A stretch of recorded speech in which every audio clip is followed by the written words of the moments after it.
Thank you, Acting Speaker. And it is really important that I rise today to speak on the Victorian Treaty Bill.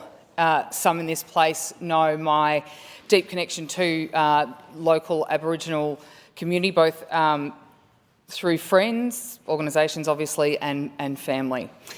But out of respect for those family members, I'm not going to speak on their behalf today because we were raised that we don't speak on behalf of them, and that's the way that I was raised. The member for Melbourne was talking about growing up in the northwest of Victoria, being really grateful that we were brought up with the stories of Dreamtime and going out with Uncle Bobby Egan looking for Barty grubs, and we knew what land we were walking on, and we grew up with those stories as part of our everyday. You know, this was from kindergarten, as my kids also did, through the Murray Valley Aboriginal Co-op. They went through daycare and preschool there, and I think until I sort of grew into adulthood, I probably took it for granted a little bit.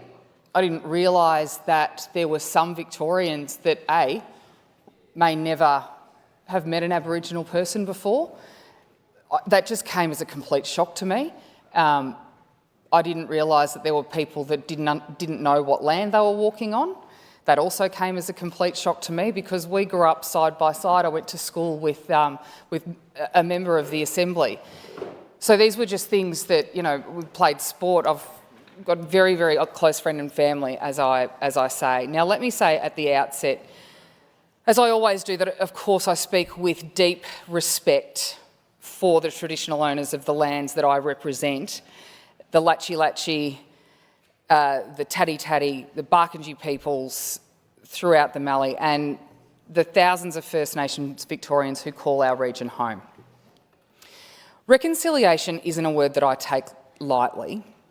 It's not a box to tick. It's about walking together. And in the Mallee, we do that every day, like I just said. You know, these are friends and family members, right from school through sporting clubs, our councils, our health services, and community groups. And it's built on respect, not regulation or legislation. It's built on genuine relationships, not bureaucracy. Now, this bill, we're told, is about taking the next step in that journey, and as the Leader of the Nationals stated, we don't disagree with the destination and closing the gap and reconciliation, but it's the journey that we do. So there has to be two sides, and locally, and someone said to me yesterday, or it might have even been this morning, that the best thing I can do when making a contribution to this debate is talk about how it affects my local electorate. And in our local electorate, there has been a growing divide, and I know that word affects some people differently. And I shut it down every single time it comes up, but the volume over the last particularly 18 months has become almost unmanageable, the point to which I am continually shutting down some of the misinformation that's got out there, whether it was about the land settlement agreements, the Native Title Acts, things that for some might just see a headline in the paper and draw an opinion from that. And then that misinformation starts to spread. So we need both sides to come together to close that gap. And this bill, as it's written, just doesn't do that. It's a process that risks widening that divide even more rather than healing it, particularly when we have some issues within local organisations at the moment that are caught up in the judicial system. And what troubles me is, it's a bee, we like bees. When I speak to people throughout my electorate, Indigenous and non-Indigenous alike, We don't want to be divided. We want positive outcomes. We want fairness. We want jobs, healthcare, decent housing, safe community and opportunities for everyone. And the opinion of most, and not all, and I don't think there will ever be a time when everyone is of the same opinion, but we need to be able to debate this in a respectful way.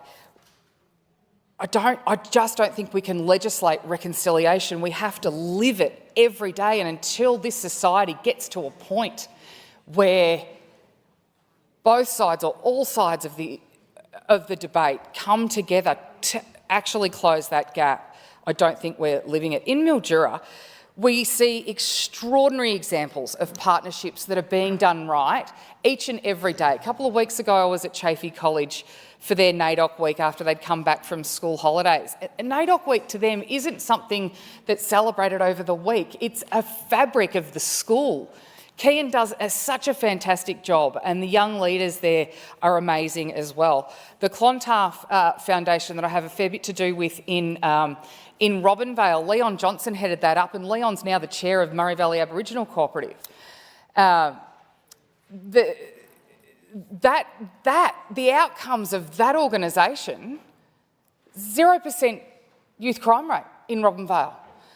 The outcomes of Year 12 and employment for these boys was it was amazing. So these are things that we've seen can actually work. We've seen an evolution in recent history of the way that Robinvale, and I know Jacinta Chaplin she did a huge amount of work within Swan Hill Rural City Council about how Australia Day is celebrated in a really cohesive way and how citizenship ceremonies involve local mob. It's beautiful to see. But then when perhaps, and I've had conversations again with our local Indigenous leaders, they feel that information is perhaps not getting out in the way that it should. There is misinformation on both sides. And I don't want to see that move backwards. You know, they're the sorts of things that change lives, not paperwork in Spring Street. So we've heard from some of the contributions today that the government hasn't been completely transparent on the new structure and how it will improve the lives of those, and particularly the lives of those kids on the ground in electorates like Mildura. Nor have we how will it intersect with the Commonwealth responsibilities as well? These are not small responsibilities, and all Victorians deserve straight answers. Now, if we truly want to, and I do want to acknowledge the intergenerational trauma, the history and the atrocities that have happened, as the member for Melbourne mentioned earlier, those stories that we heard of massacres of homesteads along the Murray River are abhorrent. But again, we learnt about those in primary school. We were educated on that so that history doesn't repeat. So it was embedded that we're all one. Starting to tell these stories, well, not starting, because again, like I said, I grew up with these stories, but walking together is what will close the gap, not slogans on a press release. So, in the Mallee, we are practical people, pragmatic. We're not afraid of these hard conversations, but we do want them to lead somewhere.